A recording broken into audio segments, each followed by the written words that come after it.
नहीं चलेगी, नहीं चलेगी, अंधों की दादागिरी नहीं चलेगी, मारूंगी मारूंगी, रूल्स ब्रेकर्स को रगड़ कर मारूंगी। किले के सामने जोरों शोरों से यंगस्टर्स का प्रदर्शन चल रहा था और वहीं से गुजर रही थी योगिता और लता की रिक्शा। बताओ, ये कोई तरीका है? तैयार हुए और हाथों में झंडा ले लिया और निकल चले। माँ बाप से पढ़ाई के लिए कहकर घर से निकलती और करते हैं क्या? ये धरना प्रदर्शन। बात तो सही है मम्मी आपकी, इतनी धूप में कोई कैसे अपनी स्किन के साथ इतना रिस्क ले सकता है? अरे यहाँ लड़कियां तो किन किन चीजों के साथ रिस्क ले बेटा, तुझे क्या पता? ये सब ढकोसले पता है, ताकि कोई कैमरामैन वीडियो बना ले और रातों रात ये तितलियां हो जाए वायरल। बस फिर क्या, यहाँ फेमस हुई, वहां माँ बाप को छोड़ दिया। अरे रिक्शे वाले रुका ही रहेगा क्या, आगे बढ़ा। माफ कीजिएगा चाची जी, पर इस धरने में हमारी बिटिया भी गई है। गलत चीज की रैली नहीं है ये। गर्ल्स कॉलेज के दरवाजे पर आजकल कुछ लफुए आकर डेरा जमाए खड़े रहते हैं और आती जाती लड़कियों को कमेंट पास करते हैं। उन लफुओं की हरकतों को समाज की नजरों के सामने लाने के लिए कॉलेज की लड़कियों ने यह धरना प्रदर्शन किया है। तो इनकी गलती नहीं होगी क्या इन सब में? आजकल कोई कम नहीं है बेटा। मेरी बेटी कोई देख ले, इतने सभी कपड़े पहनकर बाहर निकलती है मेरे साथ। ऐसे में कौन हिम्मत कर लेगा नजर उठाकर देखने की? योगिता लता की प्यारी बेटी थी, वो बेटी जिसके सामने लता को दुनिया में कभी कुछ नहीं दिखा, अपना बेटा भी नहीं, पर अब बेटे पर ध्यान देने का वक्त आ गया था। तो बताइए जी प्रेम की माँ, समझ में आई लड़की? अच्छा हाँ, आपने व्हाट्सएप पर फोटो भेजी थी ना लड़कियों की। क्या बोलूं जी, मैं तो योगिता के साथ उसके कॉलेज गई थी, दिमाग में ही नहीं रही बात। अब ये मेरे बिना कहीं जाती भी नहीं ना। पर कब तक मम्मी? एक दिन तुम भी बूढ़ी हो जाओगी, तब तुम्हारी बेटी को कौन सहारा देगा? मैं तो कहता हूँ पापा, मुझसे पहले ना आप अपनी प्यारी लाड़ो को विदा कर दीजिए। इस शादी के काम को मैं कर दूंगा। नहीं तो मेरी बीवी पहले आ गई तो पता नहीं फिर वो योगिता की शादी में मुझे काम करने देगी कि नहीं। अभी इसका मालिक बैठा है ना बेटा, मुझे तेरी जरूरत नहीं है। मेरी बेटी के पीछे उसका बाप खड़ा है, तो फिक्र मत कर। योगिता का परिवार एक अच्छा नामी पैसे वाला था। संस्कारों की भी इस परिवार में कोई कमी नहीं थी, बस कमी थी तो एक बहू और एक दामाद की। उसी शाम लता से मिलने पंडित जी घर आते हैं। वो कहते हैं ना, हल्दी लगी ना फिटकर ही रंग चोखा हो जाए, तो समझ लीजिए भाभी जी वो चोखा रंग लेकर आज मैं यहाँ आया हूँ। एक लड़की की कुंडली है और एक लड़की की। विभा और विष्णु बहुत बड़े गुणी बच्चे हैं। विभा और हमारे प्रेम की पत्री मिलाए मैंने पूरे 28 गुण मिल रहे हैं। अच्छा योग है, आराम से शादी हो सकती है। और विष्णु के साथ हमारी योगिता की कुंडली भी अच्छी जुड़ रही है। मैं तो कहता हूँ एक ही मंडप पर एक हाथ से बेटी को विदा कीजिए और दूसरे से बहू को ले आइए। पर बेटी को विदा करने से पहले लता लग जाती है बहू लाने की तैयारियों में। ये सही किया तूने लता, बेटी को विदा करने के पहले बहू ले आनी चाहिए। बहू आकर रसोई संभाले ये अच्छा होता है, नहीं तो बेटी विदा हो जाती है और बहू नहीं आती तो रसोई कौन संभालता। अब बाप भाई तो खाना नहीं बनाने लगेंगे। बिल्कुल, और इतनी हड़बड़ी नहीं कर सकती मैं अपनी बेटी की शादी में। तिवारी जी अपने पूरे परिवार के साथ विभा को देखने उसके घर पहुंचते हैं। इस लड़की की जब तस्वीर मेरे पास आई थी तभी मुझे लग रहा था मैंने इसे कहीं देखा है। अब सामने देखकर तो बिल्कुल कंफर्म हो गया, इसे मैंने पहले कहीं देखा है, पर कहाँ मुझे याद नहीं आ रहा। उस दिन जब लाल किले के बाहर वो प्रदर्शन जो हो रहा था, उस प्रदर्शन में विभा भाभी भी तो थी ना मम्मी? भाभी? इस लड़की को अभी हम सिर्फ देखने आए, अभी तक मैंने इसे पसंद नहीं किया, तो भाभी बोलना भी मत इसे। तो बताओ बेटा, अगर रसोई में सब्जी में नमक ज्यादा गिर जाए तो तुम क्या करोगी? सबसे पहले मैं जाकर सबकी टेस्ट का जायजा लूंगी, और अगर मुझे पता होगा कि सबको कम नमक खाने की आदत है तो मैं खाने में ज्यादा नमक डालने की गलती कभी करूंगी नहीं। आंटी जी, मैं जो भी काम करती हूँ पूरी शिद्दत से करती हूँ और मेरा पूरा दिमाग उस काम में ही होता है। फिर भी अगर किसी से गलती से खाने में नमक ज्यादा गिर जाए तो वो उसमें नींबू डालकर उसे ठीक कर सकता है। क्या लता जी, आप विभा बेटी से रसोई और घर की बातें पूछ रही हैं? मेरी होने वाली बहू सिर्फ घर ही नहीं बाहर के लिए भी तैयार होनी चाहिए। बिल्कुल बिल्कुल जी। मास्टर्स फाइनल ईयर में है हमारी विभा। बस तो फिर फाइनल सेमेस्टर के एग्जाम हमारे घर से होंगे बहू के। तिवारी जी 11,000 का शगुन विभा के हाथ में रख देते हैं और ये रिश्ता पक्का हो जाए। लता अब और देरी नहीं करना चाहती थी। वो फटाफट 1 महीने के अंदर ही विभा को बहू बनाकर अपने घर ले आती है। फूलों से सजे अपने कमरे में सुहाग रात मनाने प्रेम आता है। विभा, कहाँ हो तुम? कहीं बिस्तर के नीचे तो नहीं हो? अरे पति से कैसी शर्म। अच्छा मेरे सामने तो आओ, मैं हूं ना। तुम अपनी आंखें बंद करके आ जाओ, ठीक है? प्रेम इधर उधर देखता है पर उसे विभा कहीं नहीं दिखती। वो कमरे से बाहर निकल जाता है। क्या भाभी कमरे में नहीं है? हे भगवान, कहीं भाभी भाग तो नहीं गई? और करो हड़बड़ी शादी में मम्मी। अरे ऐसे कैसे भाग सकती है, वो दरवाजे पर इतने लोग हैं, किसी ने उसे भागते भी नहीं देखा। अगर मुझे पता चला कि उस लड़की ने इस घर की दहलीज को लांघा है तो वापस मैं इसे इस घर में आने ही नहीं दूंगी। अरे शांत हो जाइए लता जी, इतना हंगामा करने की जरूरत नहीं है, मेहमान आए हुए हैं, हमारी इज्जत है सभी के सामने, लोग क्या सोचेंगे। ऐसे क्या बात हो गई कि सुहाग रात में ही बहू नहीं मिल रही? यही कहीं होगी योगिता, बहू को जाकर ढूंढो। योगिता अपनी भाभी के नंबर पर फोन मिलाती है और फोन उसके कमरे की वॉशरूम में रिंग होता है। आप बेकार में ही परेशान हो रहे थे भैया, भाभी तो वॉशरूम में चेंज करी होगी, जाओ। प्रेम अपने कमरे में जाता है तो दरवाजे पर ताला लगा लेता है। इतनी देर से वॉशरूम में तुम क्या कर रही हो? अब बाहर आ रही हो कि मैं अंदर आऊं? मुझे उल्टियां हो रही है प्रेम जी, आज पूरा दिन व्रत पर थी ना, 24 घंटे भूखे रहने के बाद अचानक इतना हैवी खाना खाया कि उल्टियां रुकी नहीं रही। ऊपर से मेरे सर में भी बहुत दर्द हो रहा है, मुझे अच्छा नहीं लग रहा। शादी के पहले उल्टियां? तुम कहीं क्या मजाक कर रहे हैं आप? मैंने बताया ना मुझे उल्टियां क्यों हो रही है। यकीन नहीं होता तो अभी टेस्ट करवा लीजिए, पता चल जाएगा। अभी तो तुम्हारी उल्टियां नहीं रुक रही थी और अब देखो कैसे रुक गई, ध्यान भटक गया ना तुम्हारा। That was a trick. खैर आज मेरी सुहाग रात है, मैं इस रात में ऐसे ही नहीं जाने दे सकता। विभा का सर दर्द से फटा जा रहा था, पर वो किसी की पत्नी थी और जबरदस्ती उस पर पत्नी धर्म निभाने का जोर बना दिया जाता है। विभा बस नो नो करती रह जाती है, पर उस नो का रिस्पॉन्स उसे नहीं मिलता। अगले सुबह अपने हाथों और गालों के निशानों को फाउंडेशन से ढकती हुई विभा बाकी रस्मों के लिए तैयार हो रही थी कि तभी उसकी सास कमरे में आती है। मानना पड़ेगा, किस्मत अच्छी है बहू तेरी, वरना ऐसे ताकतवर मर्द सभी को नहीं मिलते। शरीर पर जितनी ज्यादा चोट, मर्द का प्यार उतना ही ज्यादा होता है। देखकर समझ में आ रहा है सुहाग रात तो अच्छी रही तुम्हारी। चलो अब जल्दी से बच्चे की किलकारी सुना दो मुझे। मेरी तबीयत ठीक नहीं थी मम्मी जी, मेरा मन नहीं था, ये जबरदस्ती के निशान है, प्यार के नहीं। विभा अपनी बात पूरी कर भी नहीं पाती, उसके पहले ही लता उसे एक जोर का तमाचा जड़ देती है। शर्म नहीं आई तुझे मेरे सामने ये कहते हुए, और वो भी अपने पति के लिए? ये श्रृंगार पता है किसके नाम का है? प्रेम के। और वही ना छुए तो ये ड्रामा कैसे कर रही है तू? कोई यार छोड़ कर आई है क्या मायके में, जिसका दुख तुझे अपने पति का होने से रोक रहा है? नहीं मम्मी जी, ऐसा कुछ नहीं है, भगवान की कसम। देख ले बहू, ये बात जो तूने मेरे सामने कह दी ना, आइंदा से अपनी जुबान से बाहर मत निकालना, वरना पग फेरे के लिए तू अपने मायके जाएगी तो वापस नहीं आ पाएगी। ससुराल से निकली हुई लड़कियों की क्या इज्जत होती है, यह तो जानती होगी तू। वो लड़की जिसकी आंखों में शादी और प्यार को लेकर कई सारे सपने थे, उसकी आंखों से अब नींद तक जा चुकी थी। विभा आजकल बस डरी सहमी रहती। आज भाभी डार्लिंग क्या बन रहा है किचन में? दम आलू की सब्जी बना रही थी दीदी, आपको कुछ स्पेशल बनवाना है तो बोल दीजिए, मैं बना दूंगी। वो तो आपको वैसे भी बनाना पड़ेगा भाभी, क्योंकि इस घर के होने वाले दामाद जी शाम को नाश्ते पर आ रहे हैं और विष्णु को चाइनीज खाना बहुत पसंद है, तो चाउमीन मंचूरियन बना देना, और हाँ फ्रेंच फ्राइज भी प्लीज। हाँ दीदी, सब हो जाएगा। वैसे दीदी आपने बात करके देखी ना विष्णु जी से, कैसे लगे आपको वो? मतलब अच्छे ही होंगे, सोच कैसी है उनकी? विष्णु बिल्कुल वैसा ही लड़का है जैसा मुझे चाहिए था, और सबसे ज्यादा स्मार्ट मूव मम्मा ने ये ली, एंगेजमेंट और शादी के बीच में 6 महीने का गैप रखा। सो इतने वक्त में आप किसी भी पर्सन को पूरी तरह से जान सकते हैं। So all clear.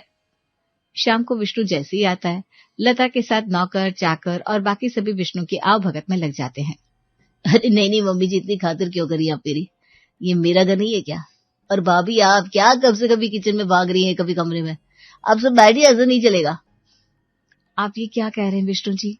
आप इस घर के होने वाले दामाद हैं, आपकी खातिर करना हमारा धर्म है। और आप सबको खुश रखना मेरा कर्तव्य।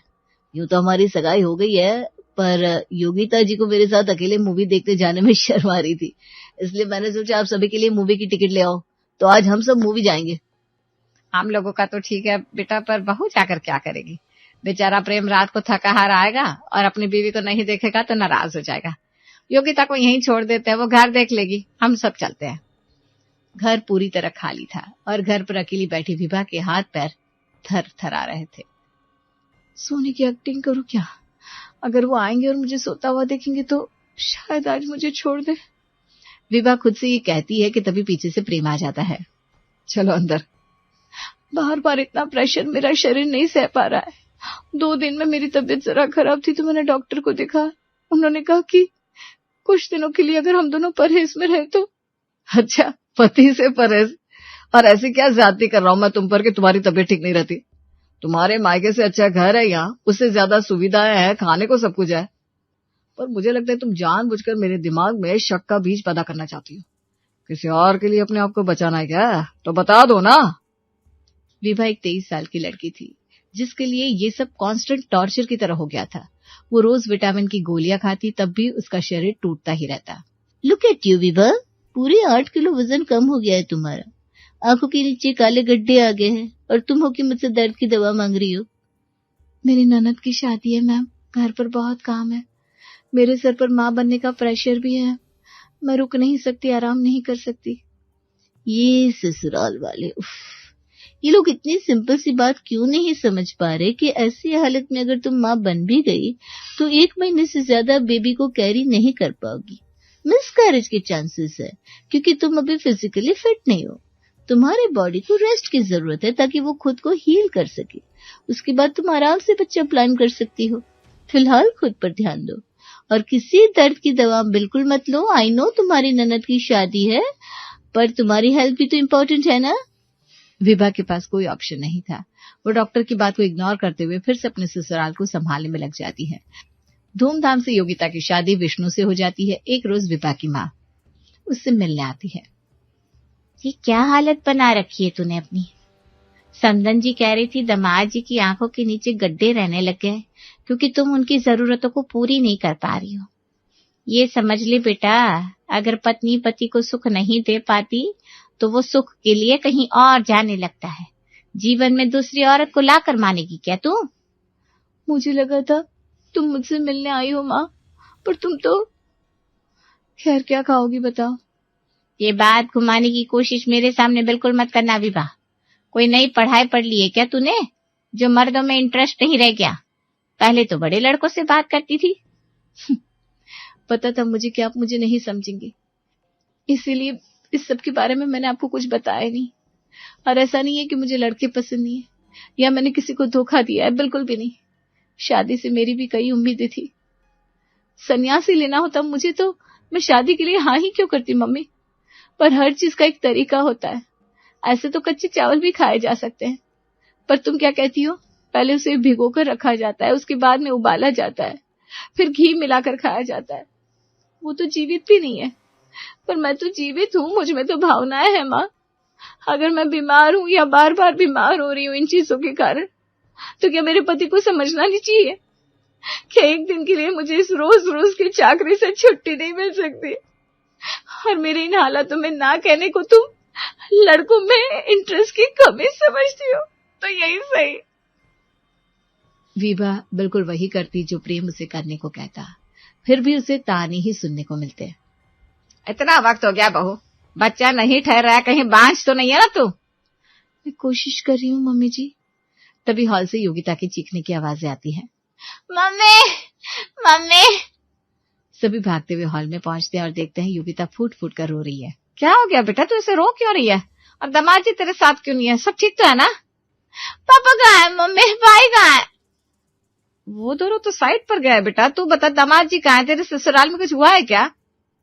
मम्मी जी 1 मिनट रुक जाइए, दीदी कुछ कह रही है। क्या हुआ दीदी, आप ठीक तो है ना? चलिए कमरे के अंदर आइए। विभा फौरन योगिता को गले लगा लेती है।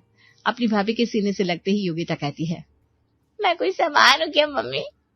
कितने नाजों से पाला तो तुमने मुझे, और वहाँ विष्णु मुझे किसी प्लास्टिक के रैपर की तरह समझता है। जब मन किया उतार दिया, जब मन किया पहन लिया। मुझे उस घर नहीं जाना मम्मी, मुझे उस घर मत भेजो। प्लास्टिक समझ लिया है, उतार लिया, फेंक दिया, ये क्या बोल रही है बेटा तू? मुझे तो कुछ समझ में नहीं आ रहा। पर बेटा तुझे घबराने की जरूरत नहीं है, ये तेरा घर है, तू जिंदगी भर यहाँ रह सकती है। तेरे पापा और प्रेम को रात को आने दे, हम बैठकर बातें करेंगे। रात को जैसे ही प्रेम और तिवारी जी घर लौटते हैं, लता उनके सामने इस बात को रख देती है। पर बात क्या है? आपकी बेटी अपने घर को छोड़ कर आई है, कुछ कारण तो होगा। मुझे तो कुछ समझ में नहीं आ रहा, मुझे कुछ नहीं बताया उसने। सुबह से बहू के साथ बैठी है, मैं बहू को बुलाती हूँ, उसे कुछ पता होगा। लता विभा को लेकर आती है और वो अपनी ननद की कहानी सभी के सामने रख देती है। दीदी की कहानी लगभग मेरी कहानी जैसी ही निकली पापा जी। शायद ये हर तीसरी औरत के साथ होता है। दीदी के पीठ पर चोट के निशान है। वो निशान तो फिर भी भर जाएंगे, पर उनके मन पर जो निशान बने हैं वो कैसे भरेंगे मम्मी जी? शादी के 1 हफ्ते बाद ही दीदी प्रेग्नेंट रह गई थी, पर विष्णु जी की जबरदस्ती के कारण उनका बच्चा अबॉर्ट हो गया। उसके बाद भी दीदी जब अस्पताल से छूटकर घर आई, तभी उनका हाल ना पूछकर आपके दामाद दीदी को पत्नी धर्म निभाने को कहने लग गए। पति के साथ सोना ही पत्नी धर्म होता है क्या मम्मी जी? क्या पति का धर्म नहीं होता कि बीवी के दर्द को समझे? दीदी दामाद जी से बहुत डर चुकी है और कह रही है कि वो वहां नहीं जाएगी। जिस जोर जबरदस्ती की कहानी अपनी बहू के मुंह से सुनते ही लता ने उसके गालों पर तमाचा जड़ दिया था, आज उसी हालत में अपनी बेटी को देखकर उसकी आंखें बहती जा रही थी। अब वो विभा की मजबूरी और दर्द बिल्कुल समझ पा रही थी। इंसाफ तो होगा बहू, तेरे साथ भी और योगिता के साथ भी, और इंसाफ करूंगी मैं। बहू, 2 दिन हो गए प्याज के पकौड़े वाली कढ़ी नहीं खाई। आज मौसम अच्छा है तो कढ़ी बना लो। मम्मी जी, आज तो नहीं, फिर कभी, क्योंकि आज मौसम अच्छा है तो बाहर से मंगा लेंगे। बहू, हफ्ते में 3 दिन बाहर का खाती है, घर पर भी कुछ अच्छा बना लिया कर। इतना आलस करना अच्छी बात नहीं है। मम्मी जी, ऐसा कुछ नहीं है। मैं जिस रेस्टोरेंट से खाना ऑर्डर करती हूँ वहाँ एकदम हेल्दी खाना मिलता है। रीना जी के घर में 2 ही चीजें मोहल्ले भर में फेमस थी, खुशबू का आलस और काम चोरी, वो भी स्मार्ट तरीके से। अब सोफे पर बैठे सास ससुर को रेस्टोरेंट फूड की अच्छाई गिना रही थी ताकि आज का भी लंच बनाना गोल हो। बहू, मुझे याद है पिछली बार पनीर खाकर मेरा पेट खराब हो गया था। पापा जी, अब आप ओवर ईटिंग करेंगे तो पेट तो खराब होगा ही, फिर खाना चाहे घर का हो या बाहर का। खैर, मेरे लिए मूंग दाल की खिचड़ी बना देना। हाँ पापा जी, आपको मूंग दाल खिचड़ी मिल जाएगी। तभी रॉकी बाहर से पार्सल लेकर आता है। खुशबू, देखो ये तुम्हारा पार्सल है। हाँ रॉकी, प्रगति दीदी ने मेरे लिए नई डिजाइन की ज्वेलरी दिलाई थी, शायद उसी का पार्सल होगा। ये प्रगति भी ना बेमतलब की चीजों में पैसा खर्च करती रहती है। मम्मी जी, मेरी नंद ही तो है जो मेरा इतना ख्याल रखती है, वरना आप लोगों को बस काम काम काम। खुशबू, तेज भूख लगी है, ज्वेलरी बाद में पहनना, अभी लंच की तैयारी कर लो।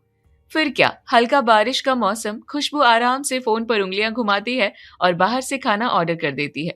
यहाँ तक कि विजय जी के कहने पर मूंग दाल की खिचड़ी भी घर पर बनाने का कष्ट नहीं करती। कुछ दिन बाद रीना हॉल में बैठी चाय पी रही होती है, तभी पड़ोसन कविता अपनी बच्ची के साथ बुक्स लेकर उनके घर आती है। आओ बेटा कविता, बड़े दिन बाद दिखाई दी। ये चिंकी इतनी उदास क्यों है? आंटी जी, क्या बताऊं, इसका मैथ्स बहुत कमजोर है, रोज टीचर से डांट पड़ती है। मुझे भी इतना मैथ्स नहीं आता जो इसके क्वेश्चन सॉल्व करवा दूं।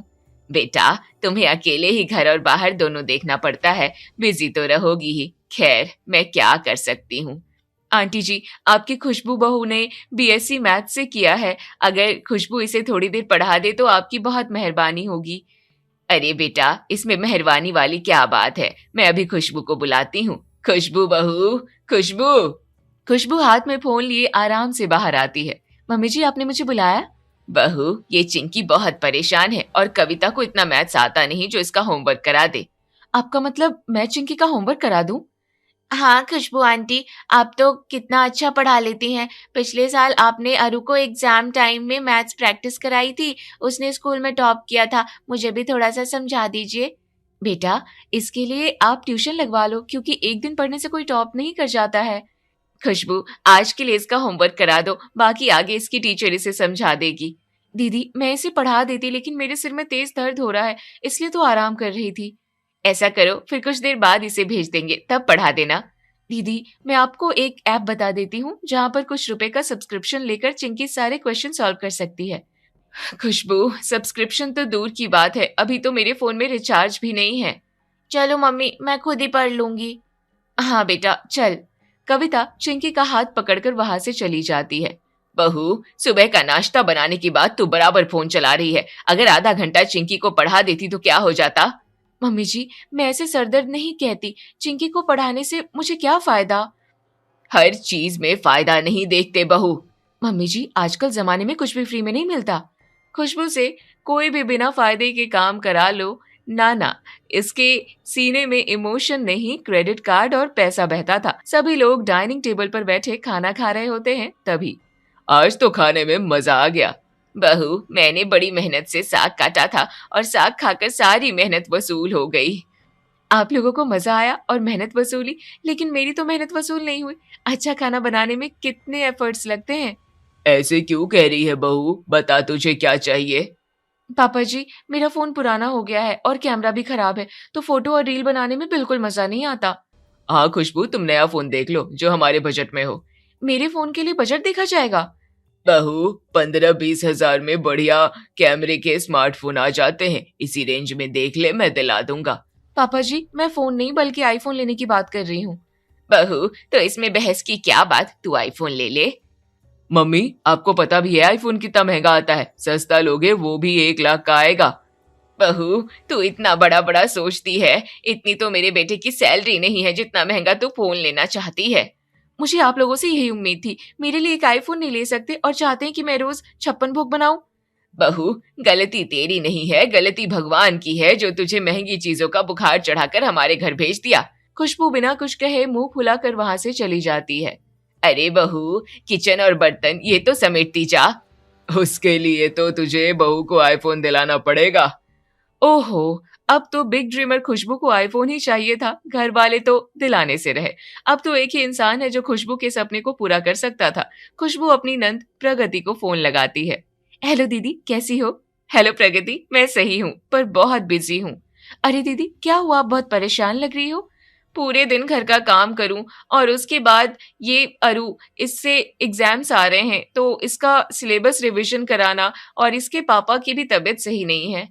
ओहो दीदी, आप अकेले इतना परेशान हो रही हो। एक बार मुझे बता दिया होता तो सारी प्रॉब्लम सॉल्व हो जाती। वो कैसे? अब एक शहर में रहकर भी मैं आपके काम ना आ सकूं तो मेरा यहाँ रहना ही बेकार है। लेकिन तू भी तो अकेले ही पूरा घर संभालती है। मैं तुझे यहाँ कैसे बुला सकती हूँ? दीदी, मैं वहां नहीं आ सकती, लेकिन अरु तो यहाँ आ सकती है। मैं उसके एग्जाम्स की तैयारी करवा दूंगी और यहाँ से ही उसे स्कूल बस पर भी बिठा दिया करूंगी, जिससे आप जीजा जी जिनकी तबीयत पर पूरा ध्यान दे सकोगी। खुशबू, क्या सच में ऐसा हो सकता है? क्यों नहीं दीदी, मैं तो बोल रही हूँ आप भी जीजा जी के साथ यहाँ आ जाइए।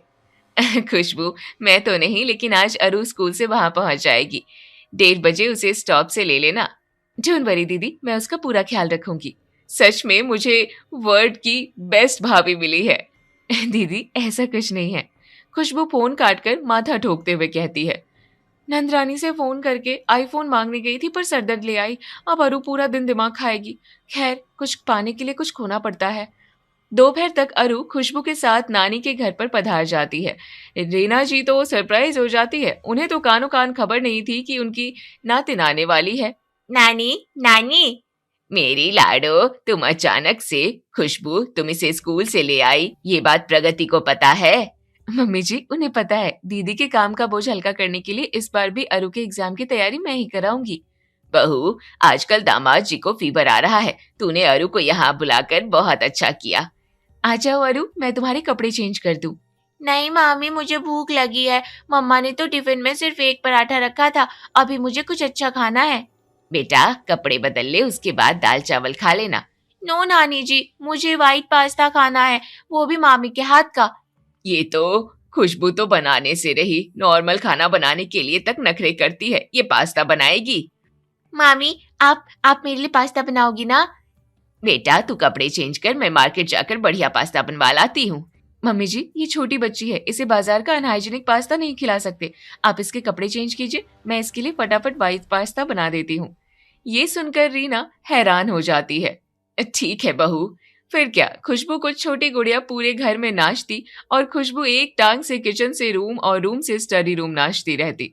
अरु रात में खुशबू के साथ। चल अरु, कितनी रात हो गई है, चल सो जा, सुबह स्कूल भी तो जाना है। नानी जी, मैं आपके साथ नहीं सोऊंगी, मुझे तो मामी जी के रूम में सोना है उनके साथ। बेटा, ऐसी जिद नहीं करते, हमेशा तो तू मेरे साथ ही सोती है और तेरी मम्मी जब भी यहाँ आती है वो भी तो मेरे साथ ही सोती है। नानी जी, मुझे मामी जी के साथ बहुत मजा आ रहा है, मैं तो यहीं सोऊंगी। इतने में रॉकी रूम में आता है। क्या हुआ अरु? मामा जी, मुझे मामी के साथ सोना है और नानी जी मना कर रही हैं। बेटा, नानी की बात मान लो, मामी कहीं जा थोड़ी ना रही है, यही तो है सब। चल, वरना अभी प्रगति को फोन लगा दूंगी। मम्मी जी, आप आराम से सो जाइए, अगर अरु का इसी रूम में सोने का मन है तो वो यहीं सोएगी। बहू, फिर तू कहेगी अरु परेशान कर रही है। नहीं मम्मी जी, इतनी प्यारी बच्ची परेशान कैसे कर सकती है? ये यो, थैंक यू प्यारी मामी।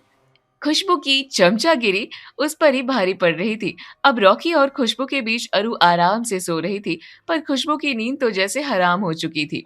सुबह 5 बजे। रीना, मैं वॉक के लिए जा रहा हूँ, जरा दरवाजा बंद कर लेना। वो सब तो सही है, पर ये बर्तन खटकने की आवाज ये कहाँ से आ रही है? मुझे तो लग रहा है हमारी किचन से आ रही है। लगता है बहू उठ गई होगी। विजय जी, हमें लग रहा है आप अभी भी नींद में हैं। आज से पहले आपकी बहू 10 बजे से पहले किचन में गई है, जो 5 बजे उठ गई होगी। हाँ, ये बात तो सही कह रही हो। चलो मैं वॉक के लिए निकलता हूँ, तुम दरवाजा बंद कर लो। रीना और विजय जी रूम से बाहर निकले तो किचन की लाइट ऑन थी और अंदर खुशबू शताब्दी एक्सप्रेस की तरह आलू छीलने में लगी हुई थी। दूसरी ओर कढ़ाई में कुछ बन रहा था।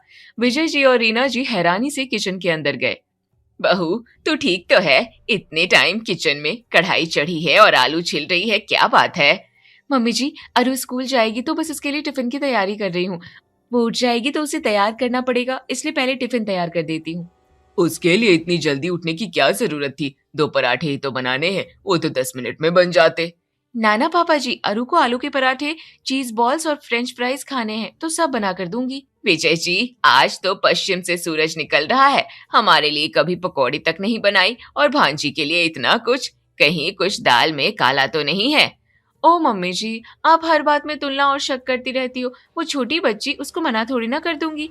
हमारी बहू अपनी भांजी के लिए इतना कुछ कर रही है, वो नहीं दिख रहा? तुम बस गलतियां देख लो। पापा जी, कोई बात नहीं। आखिर मम्मी जी ने पड़ोस की आंटियों से बहू में कमी निकालने की ट्रेनिंग ली है, तो कहीं तो झलक दिखेगी ना। चुप कर और अपनी मॉर्निंग वॉक के लिए जाइए आप। विजय जी हॉल से भागते हुए बाहर चले जाते हैं, लेकिन रीना जी के दिमाग में कुछ तो चुभ रहा था। आखिर मेरी कामचोर बहू अरु को पढ़ा भी रही है और नाश्ता बना रही है, और तो और अपने संग सुला तक रही है। आखिर क्यों? अरु स्कूल से वापस आकर प्रगति को कॉल करवाती है। हेलो दीदी, अरु आपसे बात करना चाहती है। हाय खुशबू, अरु कहाँ है? उसे फोन दो। यस मम्मा, मैं तो मामी के साथ एंजॉय कर रही हूँ। क्या तुमने आज अपना टिफिन फिनिश किया या फिर पराठा बचा कर लाई? मम्मा, मामी आपकी तरह सिर्फ पराठे पैक नहीं करती, बल्कि 4-5 स्नैक्स थे। मैंने पूरा टिफिन खाली कर दिया। Very good. और तुम अपना सिलेबस रिवीजन कर रही हो? यस मम्मा, मैंने आधा सिलेबस रिवीजन कर लिया है। मामी मुझे गेम ट्रिक से सब याद करा देती है। मतलब तुम्हें मामी के साथ अच्छा लग रहा है? हाँ मम्मा, और आपको पता है मामी का बर्थडे भी आ रहा है। मामी हमें बर्थडे पार्टी देने वाली है। अरे वाह, फिर बताओ आपकी मामी को बर्थडे पर क्या गिफ्ट दूं? ये सुनकर खुशबू की आंखें चमक जाती है। मम्मा, मामी का फोन बहुत पुराना हो गया है। हम लोग आपके आईफोन की तरह ही मामी को भी आईफोन दे लेते हैं। ठीक है बेटा, फिर मैं तेरी मामी के बर्थडे पर ही आऊंगी, तभी तुझे घर ले आऊंगी। ओके मम्मा। अच्छा हुआ मैंने अरु को आईफोन के बारे में बता दिया। अब देखना मेरी नंद रानी कैसे मेरे लिए आईफोन प्रो लेकर आती हैं। पलक झपकते ही 2 दिन बीत गए। खुशबू को बर्थडे से ज्यादा अपनी नंद की गिफ्ट का इंतजार था। शाम के टाइम खुशबू ने अपनी नंद के आने की खुशी में बढ़िया बढ़िया पकवान बनाए। खुशबू, मैं केक लेकर आया, देखो कैसा है। उसमें देखना क्या है, वही 1 पाउंड का सस्ता सा केक, फ्लेवर चेंज करवा कर ले आते हो। पैसे से चीजों को तोलने वाली खुशबू रॉकी के इमोशंस को कुचलती ही रॉकी के मुंह की खुशी एक पल में गुम हो गई। तभी पीछे से प्रगति, मम्मा आ गई, मम्मा आ गई। रॉकी, प्रगति एकदम सही कह रही है, वो हर साल सस्ता सा केक थोड़ी ना काटेगी। ये देख प्रगति, मैं तेरे लिए कस्टमाइज्ड मेकअप का डिजाइन वाला केक लेकर आई हूँ। थैंक यू दीदी, ये केक तो बहुत महंगा होगा, इसकी क्या जरूरत थी। हैप्पी बर्थडे खुशबू, तुम बेस्ट भाभी हो, इसलिए जरूरत थी। दीदी, आप बेकार का खर्च करती रहती हो। अब मैं अपनी इकलौती भाभी के लिए पैसे तो नहीं देखूंगी। आते ही भाभी के गुणगान शुरू हो गए। खुशबू, प्रगति के लिए कुछ नाश्ता ले आओ, फिर हम केक काटते हैं। मम्मी, पहले हम केक काट लेते हैं, उसके बाद ही सब लोग साथ बैठकर चाय पियेंगे। जैसी तुम सबकी मर्जी। अब चलो खुशबू, दोनों केक कट कर दो। जी दीदी, चलिए ना। खुशबू पहले प्रगति का लाया केक काटती है। रॉकी को दोबारा हर्ट होता है। सबसे पहले प्रगति को केक खिलाती है। प्रगति उसे गिफ्ट पैक देती है। ये लो खुशबू, तुम्हारा बर्थडे गिफ्ट। थैंक्स दीदी। गिफ्ट तो कुछ समझ में नहीं आया, लेकिन मैं तुम्हारे लिए बढ़िया बुके ले आया हूँ, ये लो। पतिदेव, ये तो 2 दिन में मुरझा जाएंगे, इससे तो अच्छा तुम मुझे मेकअप किट दे देते। बहू, कभी कभी अपना मुंह बंद रख लिया कर, कोई चीज दिल से लाया हो फिर भी तू नापसंद कर देती है। मामी, मामा का गिफ्ट खोलकर देखो। अब अरु इतना कह रही है तो खोलकर तो देखना पड़ेगा।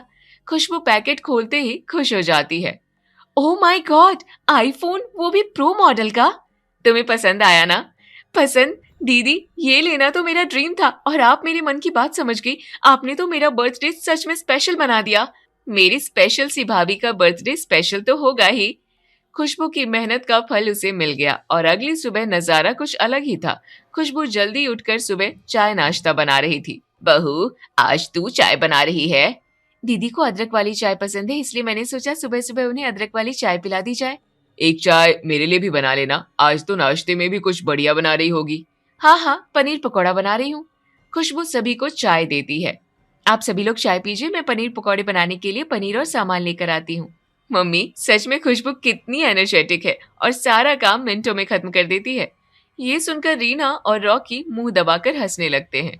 बहू, मार्केट जा रही है तो ताजी सब्जियां भी ले आना। ठीक है। खुशबू को आईफोन मिलने के बाद उसके पैर जमीन पर नहीं थे। वो नंद को खुश करने के लिए सारा काम फटाफट कर रही थी। खुशबू के मार्केट जाने के बाद रॉकी और रीना प्रगति को समझाते हैं। दीदी, मैं खुशबू की बुराई नहीं कर रहा हूँ, लेकिन जो चेहरा आप खुशबू का देख रही हो वो हम लोगों के सामने कुछ और है। मतलब ये खुशबू जो तेरा ख्याल रख रही है वो तेरे पैसों और गिफ्ट की वजह से है, वरना वो किसी को पानी तक नहीं पूछती। मम्मी, आप बस अपनी बहू की बुराई करती हो, देखती हो वो हमेशा मेरा कितना ख्याल रखती है। प्रगति बेटा, वो पैसों की सगी बहू है। एक बार तुम गिफ्ट और पैसा देना बंद करोगी, तुरंत असली चेहरा दिख जाएगा। ठीक है, अब हर महीने जो गिफ्ट देती हूँ बंद कर दूंगी, फिर देखते हैं आप दोनों की बात कितनी सच होती है। फिर तो प्रगति खुशबू की ऑनलाइन शॉपिंग और गिफ्ट सब कुछ बंद कर देती है। खुशबू प्रगति को कॉल लगाती है। हेलो दीदी, मैंने जिस साड़ी का फोटो भेजा है मुझे बहुत पसंद आ रही है, आप मुझे दिला देंगी? खुशबू, आजकल अकाउंट में बिल्कुल पैसे नहीं है, तुम रॉकी से कहो। कोई बात नहीं दीदी, पिछले महीने भी आपने कुछ नहीं दिलाया, आप तो बदल गई हैं। खुशबू, मैं नहीं, मेरे हालात बदल गए हैं। इनको बिजनेस में घाटा हुआ है, अब मेरे पास पहले जितना पैसा नहीं रहा। ठीक है, मैं फोन रखती हूँ। खुशबू समझ गई नंद का हाथ तंग है तो चमचागिरी से कोई फायदा नहीं। अब तो खुशबू ने प्रगति का कॉल क्या मैसेज देखने तक बंद कर दिया। फिर एक दिन प्रगति कॉल पर। हेलो खुशबू, आजकल तुम फोन नहीं करती हो और ना ही मैसेज देखती हो। दीदी, टाइम नहीं मिलता। खुशबू, मैं और तुम्हारे जीजाजी 2 दिन के लिए बाहर जा रहे हैं, तुम अरु को अपने पास रख लेना, मैं उसे छोड़ने आ रही हूँ। 1 मिनट दीदी, मैंने आपसे बोला ना घर में बहुत काम है, ऊपर से मेरी तबीयत भी बिल्कुल सही नहीं है, माफ करना, मैं अरु को नहीं रख पाऊंगी। ठीक है।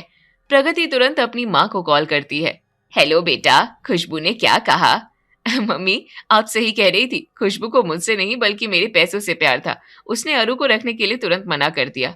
बेटा, खुशबू जैसे लोगों से रिश्ता नहीं चल पाता, ऐसे लोग रिश्तों से नहीं पैसों से प्यार करते हैं। आपने ठीक कहा मम्मी।